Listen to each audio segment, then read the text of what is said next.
Welcome inside the RX Muscle Studios for another episode of Ask Dave, better known as hashtag Ask Dave, brought to you by Species Nutrition. You can go to speciesnutrition.com now. Still a couple of days left in the Fit for Spring stack, so if you're still looking to get shredded for this upcoming spring and summer season, go now to speciesnutrition.com. The game is simple. You chime in with your questions via the Muscle Central Forum, our official Instagram handle, official_RxMuscle, our Facebook page, or you can tweet your questions using the hashtag AskDave. Dave Palumbo is going to be answering your questions from everything regarding training, diet, supplementation, IFBB pros, competitors, anything is on the table. And that we bring up Dave Palumbo. Dave, a big day here on RX Muscle, a packed show tonight for Heavy Muscle TV. Yeah, I don't know how we do this. We always seem to jam everything into one day, but I guess that's the way it's got to be. I just did an interview with Holt McCannley, and our celebrity, I guess you could say, guest appearance guy who comes by once in a while. Our good friend Lorenzo Orozco trains him, so we interviewed him a little earlier. Now later on Heavy Muscle TV, we got a great show because I got my good friend and my cardiologist, Dr. Sal Trezera here, who's now doing longevity medicine. So we're going to talk about hormone replacement with him. We're going to talk about heart health and how to keep your heart healthy, how to know if you're healthy for that matter. We're also going to have a transgender guest on who is going to be competing in Hawaii this coming weekend. So that's going to be an interesting topic, especially given the light of Bruce Jenner and all that he's come out and talked about over the last week with Diane Sawyer. And then, of course, if all the stars align themselves, we'll have Janet Liagon, who is the Australian Arnold bikini champion. So it's going to be a great show. So with that, we get to our questions. We are going to start in the Muscle Central Forum on rxmuscle.com. If you're not already a member, it is free to register. With that, we say hello to Mr. Immensity. Greetings, Dave. Your show is vomit-inducing. Is there any Muscle in the Morning merchandise in the works? That show has become an integral part of my Monday through Friday morning routine. If I could, I'd buy a Muscle in the Morning coffee mug, shaker cup, t-shirt, and tank top. How about that? I love when our viewers give us great marketing ideas. We'll have to look into that, Sid. I think the Muscle in the Morning coffee mug might be great. Maybe I'll even sign the mug, so that people can look at my signature. I don't want to put my ugly face on there, but we'll look into that. That might be a good one, I think. Muscle in the Morning coffee. We go to Danny Almeida on the Muscle Central Forum. This is a good one now. Dave, your show's archives should be stored away in a time capsule so that in 50 years from now, people can look back and remind themselves on how not to make an awful show. Good one, Danny Almeida.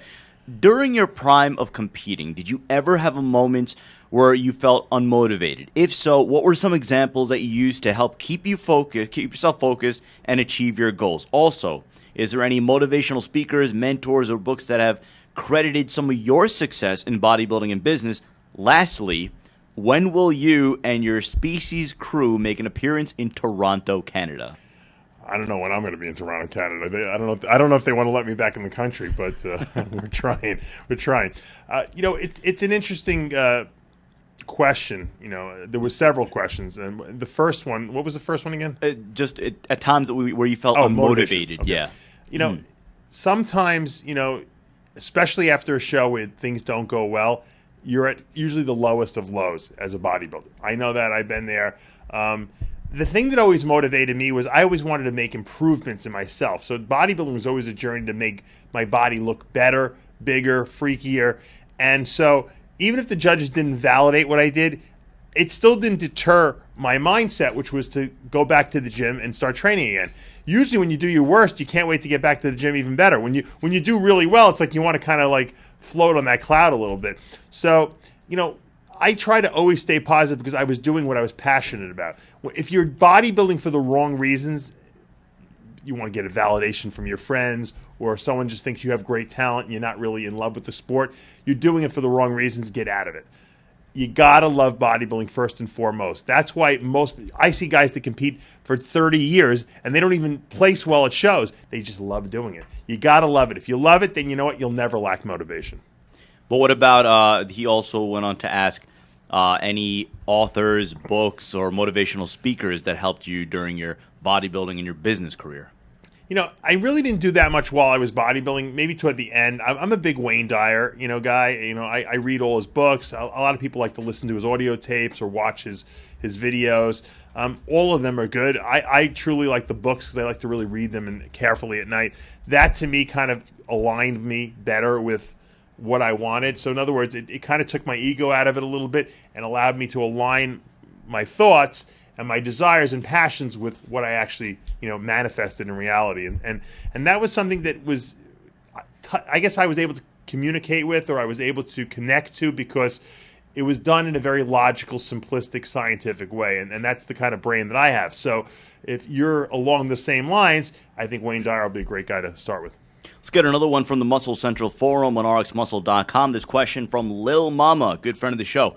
Dave, have you heard anything regarding the FIBO Pro Show cancellation and whether the athletes that did turn in their contracts on time would be compensated despite the Pro Show being canceled? Just curious if anything came about it, or was it too bad, so sad, or I guess a too bad, so sad situation?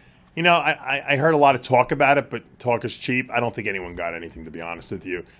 The sad part was that, over the last couple weeks since I've got back from Germany, I've had at least 5 or 6 or 7 people tell me that they were supposed to do that show. So I have to believe that they had enough people to carry out the show. I have a feeling that some sponsorship money pulled out at the last minute, and I think that's what curtailed it, which should never have happened, but it is what it is at this point. All right, let's go to the live stream, live chat box, to our viewers watching directly on the livestream.com page. And with that, we say hello to Tom Ramsey. Hi, Dave. I recall that some antibiotics can affect muscle growth. Which ones should bodybuilders avoid for this reason? Well, you want to avoid the ones that inhibit protein synthesis, pretty much. And those are your tetracyclines, even the doxycycline to a certain degree. I always stayed away from those as much as possible. Sometimes you got to take them, The cell wall inhibitors like the amoxicillins and penicillins, augmentin fitting into that thing, the cephalosporins, those are the best ones to take. Those are the safest ones. Sometimes, though, you have urinary tract stuff. You got to do the doxycycline. I'll tell you one antibiotic you really want to stay away from, Levaquin. Levaquin is a terrific antibiotic because it's very powerful. The problem is it weakens tendons and connective tissue. I nearly tore my calf muscle off just walking while on Levaquin. I slipped a little bit on a staircase, and I grabbed myself, and you know what? I pulled my calf really bad, and then I did some research. That stuff's really nasty for tendons. You do not want to be lifting heavy in the gym while on Levaquin. And what I usually tell the doctor is, it's funny because when I had my quad tear and they thought I had an infection in my knee, they were going to put me on Levaquin. I told the surgeon, I said, you think Levaquin's a good choice? I said, given the fact that I'm having trouble with a quad tendon here, this is the second surgery I've had. He goes, you know what, you're right. This was the infectious disease guy, not the orthopedic surgeon. And he said, you know what, you're right. I'm going to put you on doxycycline. So no Levaquin. You're watching Ask Dave on rxmuscle.com, brought to you by Species Nutrition. Visit speciesnutrition.com. We're going to check in on our Instagram profile. Now, this is good because we are starting to get more and more questions from our Instagram page. We posted this on Instagram previewing the show. 5 minutes later, we already had 8 questions. So good job out of all of you, and the creativity that you have expressed in hating the show is remarkable. So with that, we say hello to Sirot MEK. Hi, Dave. I hate this show. Do you think feeder workouts work for lagging body parts such as arms? Rich Piana is a big believer in that. You mean like doing touch-up work every day? I guess that's what he means. I'm not a big fan of that. I'll tell you why. I think that when you train a muscle every day, while you might get better mind-muscle connection to the muscle, I think that ultimately, if you're trying to add size, especially with a weaker body part, that it could actually make the muscle less likely to grow. Because it's usually when a muscle doesn't grow well, it's because it doesn't recover well from the workout. If you're maximally stimulating it, you got to let it rest. A lot of guys ask me this about legs. I got weak legs. Should I train them twice a week? I'm like, no, you train them twice a week, they're going to get worse. More than likely, unless you got great genetics for volume. Most people don't. So I recommend not doing touch-up work for arms every day or legs every day or whatever the case may be of your lagging body part. Not only does it kind of break down the muscle too much, but it weakens your mind also. There's nothing worse than having to say, you know what, I got to go to the gym and train legs every single day. You want to be fresh. You want to go into the gym once a week and say, all right, leg day, and really give it 100%, and then put it out of your mind for another whole week.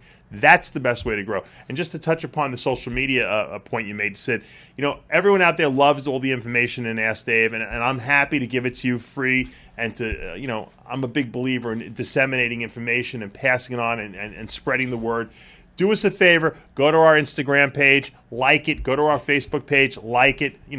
This way we can see that all the people out there actually are supporting what we're doing. That would mean a lot to me, and I just wanted to make that point.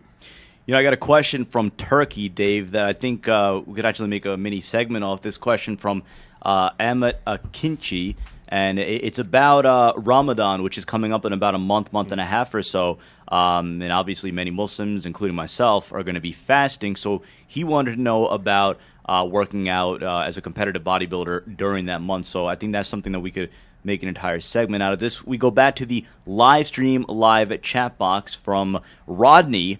Dave, your program is as exciting as watching paint dry, and your advice comes out of fortune cookies. I am 20% body fat. Is it best to be in a deficit or feed the muscle to burn fat? Well, if you're not in a deficit, you're not burning body fat. That's the bottom line.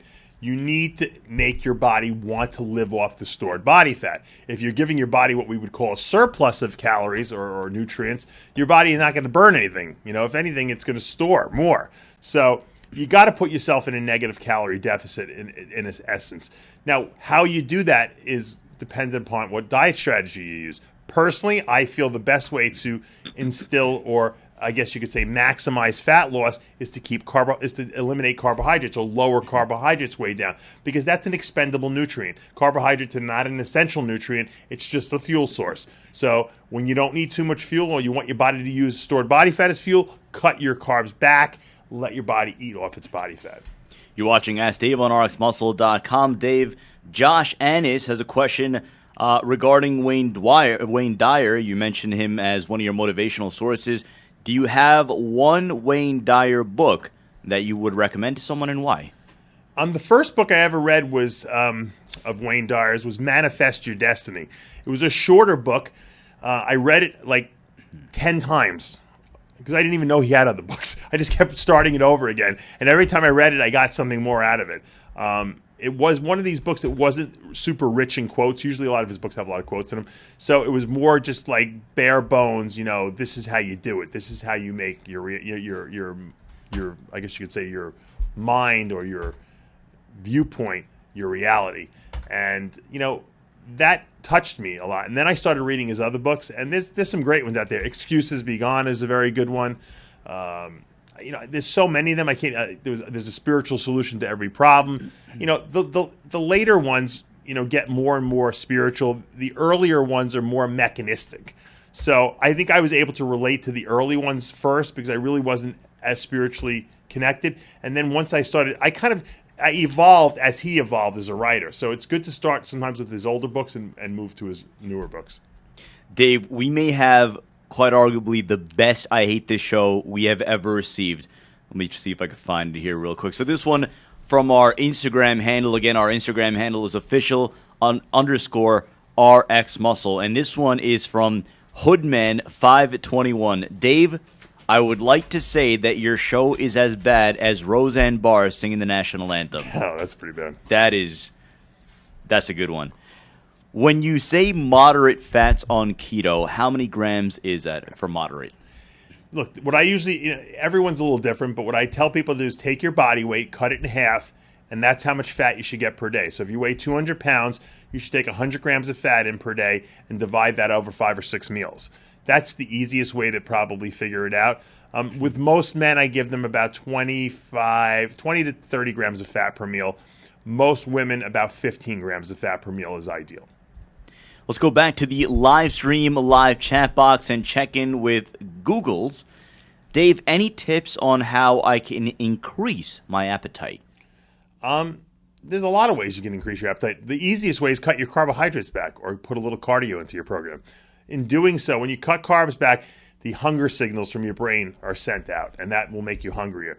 A lot of times when I was bulking on off-season type programs and I just couldn't get another morsel of food down, my appetite was just shot, I would just restrict carbs for a day or so. Tell your body you're dieting, and all of a sudden you'll get hungry again. It's amazing.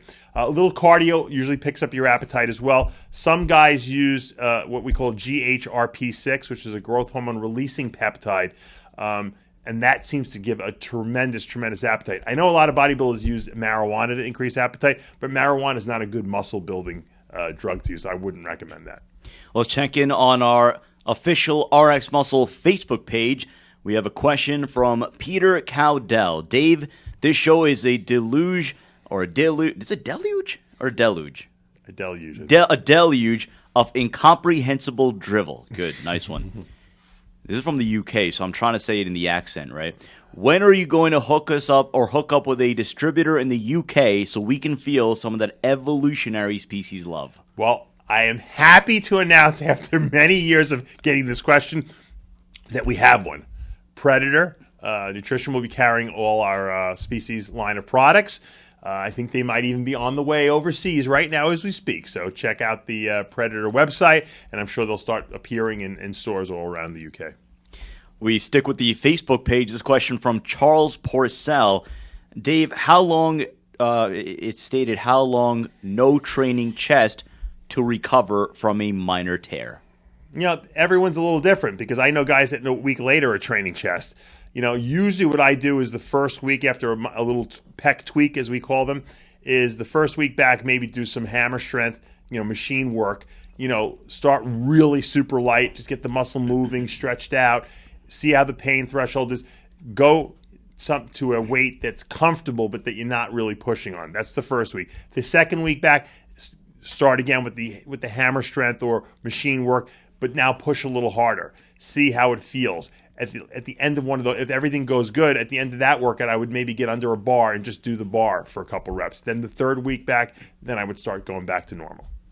You're watching Ask Dave, sponsored by Species Nutrition on rxmuscle.com. Reminder, tonight, 7 o'clock Eastern Standard Time, Heavy Muscle TV. We're going to be joined live by Janet Lyog, the 2015 Arnold Australia champion. Also, Lorenzo Orozco making his pro debut at the Pittsburgh Pro this upcoming weekend. And Shane Ortega, very interesting story, serves in our nation's military. He's transgender and is going to be competing at a pro show this upcoming weekend, so you're not going to want to miss that. We stick with our Facebook page, getting a lot of good questions there. This one from Robert Buchanan. How to train your back, Dave, if you have spinal damage, 5'10", thoracic bulging, and herniated? Very carefully, I might add. Yes, look, I know guys with bulging discs and compressions, and they squat, and then I know people that have back problems that don't look that severe and they don't do anything. So, because pain is very subjective, everyone feels pain differently. Do what you can do is usually the conventional wisdom if you ask a doctor. You can't live your life in fear. If you don't have pain there, but you have some bulges, train smart. Wear a belt, try to keep good form, don't go crazy. But it's really amounts to what you can do and what you can't do. I have terrible, terrible shoulders. If you look at my x-rays, people would be like, well, you need a shoulder replacement. But I train at the gym, but I could do what I could do because I'm not going to use that as an excuse to just become, skinny and to become more debilitated. Dave, we go back to our Instagram page. Again, our Instagram handle, official_RX Muscle. And now we check in with Neo Near. Dave, I hate this show, especially the crappy cooking section. I like the cooking sections. I'm a fan of those, actually. And if you haven't checked out the most recent one, it's with Denise Messino. Denise Messino, who, of course, was a huge hit on our Iron Debate episode about a couple of months ago. So check that out, Dave, with Denise Messino. Not going to want to miss that. So now we go back to Neo Near. I stopped losing weight on keto. How to get out from stagnation, or possibly what am I doing wrong on keto?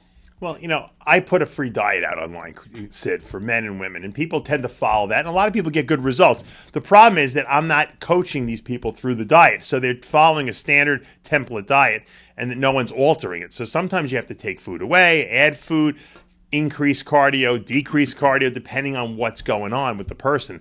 So it's hard for me to give the person like a cut and dry answer as to what's going wrong, because I don't know all the variables that are happening in their life at this point. But the truth be told, things need to be changed. Usually the first thing that I do when people are not losing weight is raise cardio. We go back to the Muscle Central forum on rxmuscle.com. If you're not already a member, it is free to register. This question from Todd Lincoln. Dave, this one delving a bit into your past. Dave, you used to play, of course, Johnny Styles, a producer, laughing at that. Dave, you used to play the Incredible Hulk for a skit on the Conan OBrien show back in the day. How did that gig come about? And if you ever got to meet Conan, what was he like as a person behind the scenes? Good question. I thought they were going to ask me, I heard you used to play the clarinet. That's what I thought they were going to say. And I was going to be like, whoa, that's good information. I did.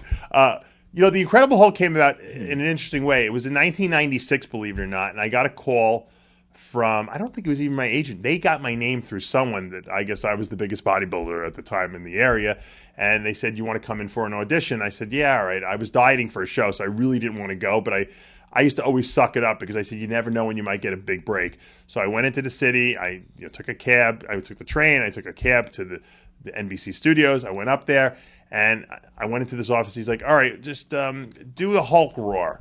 So basically, I took my shirt off and did a most muscular and went roar, and they were like, you're hired, so be here tomorrow. So now I was dieting. I had to bring all my food. I came the next day. I was in makeup for 2 hours, getting painted green, and they put a wig on you. And I was like 295 pounds at the time. So people were, looking at me like there was something wrong with me. And Conan was very nice. This is when he had first started. So he would talk to us. He talked to all the actors. We had a good time. And I don't think I got another call from them for maybe it must have been 9 years later. They called me back to I guess the writer had left the show, and the writer was a big comic book guy, and he came back to the show, and he's like, we want to do another show. I said, all right. And they still had the same costume and costume. I was a lot smaller. I was probably about 30, 40 pounds smaller, but still, for their purposes, I was huge.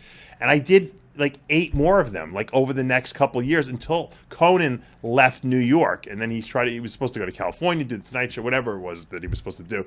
And unfortunately, that gig ended. But I was kind of getting smaller as the years went on, so maybe it ended at a good point. But I became friendly with the whole staff, and Conan was really cool with me. And I met a lot of great people there. I actually did one of the skits, the Hulk skits, was with the guy from the Actor Studio. What's his name? James Lipton. I don't know if anyone's ever seen the Actor Studio, where the guy with the giant stack of index cards. Yes. And my dad and I used to always make fun of him. And when I got to the studio and I saw that I was going to be on the set with him doing a comedy skit, I couldn't wait to tell my dad, because we just used to always laugh at this guy, and it was great. It was great. I mean, it was one of the highlights of my. Because Saturday Night Live did that great skit on him, right? Yes. Where he's handing the index card. Yeah. And he's a great sport about the fact that people make fun of him, because he looks like he takes himself so seriously, but he really doesn't. All right, we're going to stick on our Instagram page, getting a lot of good questions here. This question from Jose X Flores. This show sucks. Hey, Dave, I love performing the basic lifts, squat, deadlifts, and bench. How much thickening of the abs will actually happen should it concern someone trying to keep a smaller waist? And does wearing a belt throughout the workout help? Wearing a belt really doesn't help as far as, abdominal thickness. So I know guys that, look at Akeem Williams. Akeem Williams squats 700 pounds for reps. He deadlifts 800 pounds or plus, more, maybe 850. And the guy's got the smallest waist I've ever seen. And, so lifting heavy doesn't change the size of your waist. Your genetics do, unfortunately. I didn't have a big waist. I had thick obliques, and that used to screw, and I had narrower shoulders, so that would screw my symmetry up a little bit. But I don't believe it had anything to do with the fact that I lifted heavy. If you don't lift heavy, you're not going to have big legs. That's the bottom line that you have to worry about. Now, should you train abs? I think everyone should train abs, because when you train abs, you get abdominal control. That doesn't mean you need to do weighted abs. You need to do body weight crunches, leg lifts, so that your abs so you have that mind-muscle connection to your abs, so when you're on stage, you can control them. Because I know guys that with small waists, but their waists hang out on stage because they don't have that control, the abdominal control.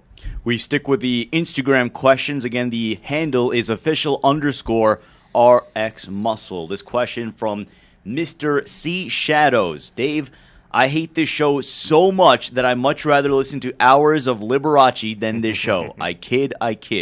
Dave, what's your opinion on this whole DNP dilemma all over the internet? Is it as dangerous as people claim to be? Do you have athletes on it?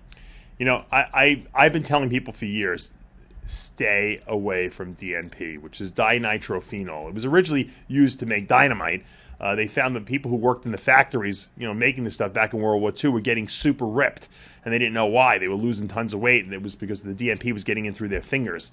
Okay, the problem is that the stuff is the danger exists because the stuff does burn fat, it wastes calories. The problem is that the effective dosage for fat burning and the lethal dose are very close to each other. So if your body's metabolism is a little off and you just take a little too much, you die, basically. So that's not an acceptable, benefit to cost ratio in my mind. It just doesn't warrant it. As a matter of fact, I just reported a story on Heavy Muscle Radio this past Monday where a girl went out and bought it on the internet, and she took it and she died. I think she was in the UK. These stories should not exist. You don't see these stories with other supplements. This drug is too dangerous to use. We stick with the Instagram handle. This one from, well, it's not a question, but just a statement. Swole Ninja, no question. Well, a million questions. Just hello and damn you for this stupid show. Nice. The question is from Big Daddy Philip 1. Hello, Dave. I'll cut to the chase. This show blows. How do I deal with high blood pressure from test? I don't want to take any RX meds, and I don't seem to be responding to cardio, clean diet, low sodium, etc. When you take anabolic steroids, a lot of times blood pressure will elevate. And you know what? A lot of bodybuilders neglect this. When I first started bodybuilding, I didn't worry about my blood pressure because I didn't want to know, And that's what a lot of bodybuilders, we're young, you don't want to know, you just want to grow. I mean, not to be punny or anything like that, but that's a dangerous attitude to not know what's going on in your body. Because when you have high blood pressure, you're damaging your kidneys. And when you do that for 10 years, you go into kidney failure after that. So you really need to keep an eye on your blood pressure. And you know what? If you're going to take anabolics, if you're going to weigh 300 pounds in the off season, you might have to take a prescription med for blood pressure.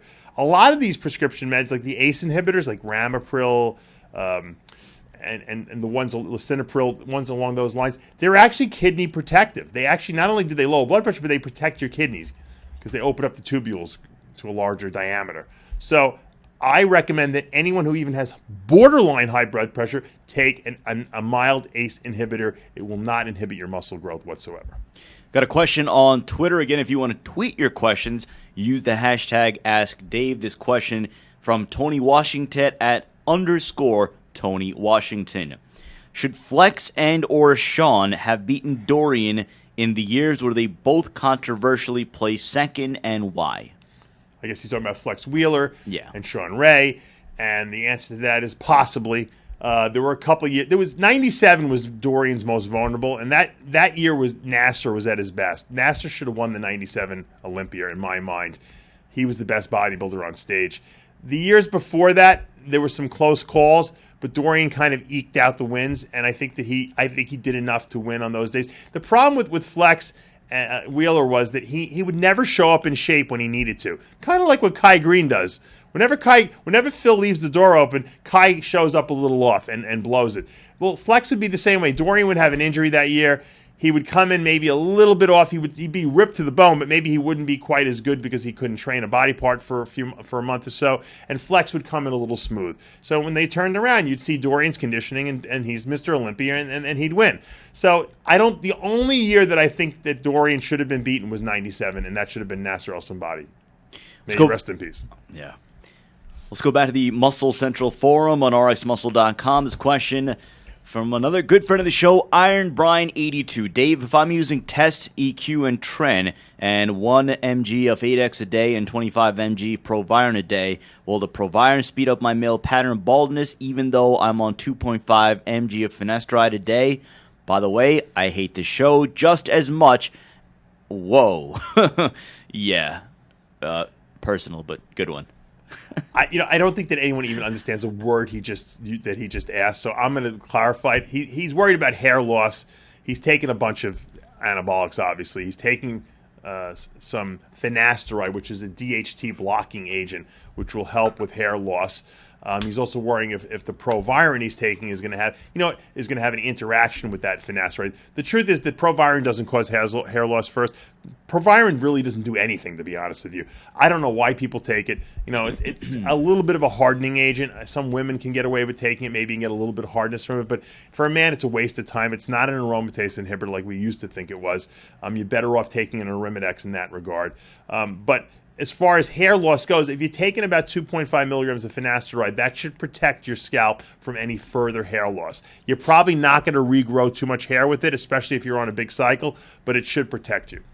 Let's go back to the Instagram handle, the Instagram page, rather. Our handle is official_RX Muscle. This question from, it's either Jesus or Jesus _Tredo. Hi, Dave. I hate your show so bad. I'd rather hear Sean Ray on MD. Why cut back? Very nice. What are the best off-season drugs to take with testosterone? Also, what do you think of taking orals for 12 weeks or longer?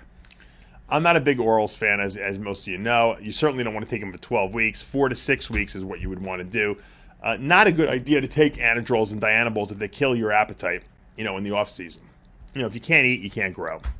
I know a lot of guys say, they don't really kill your appetite, and then when they stop taking them, they realize that they really did kill their appetite. So I'm not a big, huge orals fan. Maybe pre-contest, a little Dianabol here and there. Might not be bad. Some Halotest in the last 2 weeks, not a bad idea. But by and far, you want to stay away from orals. As far as what the best anabolics are for growth, if you're going to combine them with testosterone, probably Equipoise, Trenbolone, and Deca. Those are my 3 favorites. Let's take one more question from the Muscle Central Forum. Again, if you're not already a member, it is free to register, rxmuscle.com. This question from Jeff Roberts. Hello, Jeff. I asked this on HM on Heavy Muscle Radio, but the question was misunderstood. What testosterone level will be considered low for a 25-year-old female? In other words, at what level of testosterone will a 25-year-old female start feeling the negative effects of low T? It's a hard question, and I know Jeff has asked it on Heavy Muscle Radio. The problem with women is there is a range, and I don't remember what the range is, to be honest with you. There's a range, that you see when you take blood work that a woman should be in, for normal testosterone levels. The problem is that, DHT, I should say DHEA, which is an adrenal androgen produced by the adrenal glands, is where women produce their testosterone. They produce DHEA, and that converts in the tissues to testosterone to a certain degree. When you measure testosterone, total testosterone in women, and you see that it comes back low, if she has no side effects from it being low, I really wouldn't do anything about it. If she has no sex drive or no desire, or she doesn't feel good, what I would do is I would first supplement with DHEA. I would give them 25 to 50 milligrams per day, see what the testosterone level comes back at on the doctor, and see if her symptoms subside. Once again, I don't know offhand what the female values are, so usually if it's below what the physiological range is on blood work, that's considered low. But if the woman has no symptoms, it doesn't mean that she doesn't have enough testosterone. It just means it's not coming up on blood work. Because remember, the testosterone is converted inside the tissues.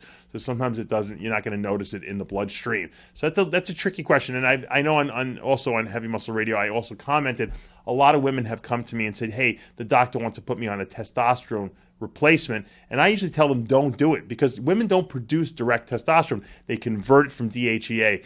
I'd rather see a woman take a little Anavar if she needs a little boost, less side effects, less hair growth, less hair loss, less possibility of voice changing, that kind of stuff. Time for a couple of more questions. First from Dooley_Espinal. Dave, this show is worse than Chris Aceto's stutter. I didn't know he has a stutter. That's mean. Sid, can you ask Dave what makes him such a great interviewer? His enthusiasm when he interviews is just great. I always say that the trick to being a good interviewer is to listen to what the people you're interviewing are saying. A lot of people have questions in their mind, and they're so worried about asking these questions to the interviewer that they forget what the interviewer is saying. If I'm interviewing someone and they say something, and I find it interesting, or I think the viewer might find it interesting, I follow up because that's what people want to hear. You want to get below the surface of the interviewer. And you'll see this later when I watch Heavy Muscle TV and I interview the transgender person that's going to be on the show. I want to know how they got to that mindset. I don't want to just start asking questions like, oh, you're going to compete and this and that, and how do you feel, and how many chicken breasts have you ate? No one cares about that. They want to know a person's mindset. And if you can get into a person's mindset, you'll create a good interview. We have actually a question for me. All right. This one from Douglas Bodybuilding on Instagram. Have you always been interested in bodybuilding, and how did you end up on a bodybuilding/fitness show host? And I follow up with a compliment, so I appreciate that.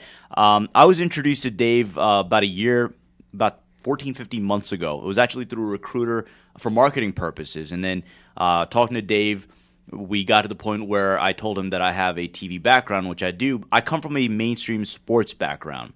And, Dave and I started talking about the similarities between, obviously, the bodybuilding world and where I come from, essentially, being a play-by-play commentator, having talked about all sorts of different sports and having to learn new sports. So I took this as a challenge. I'm like, this sounds very exciting. Dave is obviously very into what he does. And then I took a look at the community. I took a look at all of you from rxmuscle.com and how passionate you are about bodybuilding and how it is in itself a whole new world. And in a way, I've kind of absorbed myself into that. So really, it's been a kind of a new thing for me. I'm still learning from all of you, still learning from all these questions. But, that's how I was introduced, and the two worlds collided. And, hopefully you are enjoying what we are bringing to you here on rxmuscle.com. We even got you to go to the gym, Sid, which is amazing. I hear you stop at the gym before you come to work now. Yeah, here and there. I actually do make appearances at the gym. It's kind of like, one of those things where, Bigfoot was spotted in the jungle. Did it really happen or not? But there are, the rumors are true. Anyway, we go back to questions for Dave, as the show is Ask Dave on rxmuscle.com. Tony_Washington. Dave, I hate this show so much, it makes me as why cut back. I don't get that, but good job anyway. Does Dave think the winner of the Men's Olympia will win unanimously, or will the number one points be shared? It's a good question. The last couple of years it's been unanimous pretty much. You never can tell, though. It's strange because when someone, a lot of people always say, how could it be unanimous when it's so close? Because when the judges watch the show, if every judge thinks that Phil Heath won by just a little bit, then it's a unanimous decision. That's how it works. And usually the judging is pretty good at the top level. These are the best judges in the world. So that's why you get an unanimous decision. Now, if it's a controversial decision where, like, Phil Heath comes in really off, you might have a few judges that still go with Phil because he's Mr. Olympia. Then you have the judges who say, you know what, we can't put him in first. We got to go with the next guy. That's when you'll have the very tight 1-point decisions. And usually that's what happens when you come down to like a Mr. Olympia being dethroned, like when Jay lost to Phil or Jay lost to Dexter that year. Or Jay beat Ronnie. It's always very close usually. We go back to our live stream, live chat box. This question, Dave, is from Tess. Dave, I'm a figure girl, and usually at the last week of the show, I feel my entire upper body is rock hard, yet my lower is softer. If my show is Saturday, what protocol would you suggest 4 days in advance? Should I suffer on the Stairmaster? Sometimes doing crazy leg stuff, is not good when your legs are not hard enough because you're not going to spot reduce fat. What you are going to do is overwork your legs, which are going to make them look smoother because of all the inflammation in there. So while you should do a lot of cardio those last 4 days to really deplete out and hopefully burn off a couple extra pounds of fat, I would do it in a less stressful way, walking on the treadmill, pedaling a bike with not too much tension on your legs, but do it for long periods of time. I've had clients have to do it for 3 hours a day, the last couple of days before a show, last week of a show to really wring out the last couple of pounds out of them. If you suffer, you're going to come in looking better.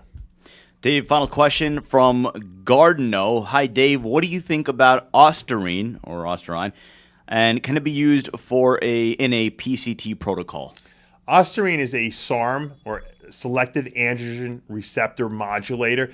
It works. It has an anabolic effect on the nucleus of the muscle cell without being steroidal in nature, so it has no steroidal side effects. The problem is they're not that strong. They're nothing close to an anabolic steroid. They do have some anabolic properties to them. I know that there's some being sold out there by some supplement companies, and some peptide sites sell them as well. as well. When you're on a PCT or post-cycle therapy, that means you're cleaning out your body. You're cleaning your organs out, your liver and your kidneys, and you're giving your body a rest from all the drugs that you had taken to try to build muscle. To throw another drug in there, even though it's not technically an anabolic steroid, you're still adding toxicity to the mix.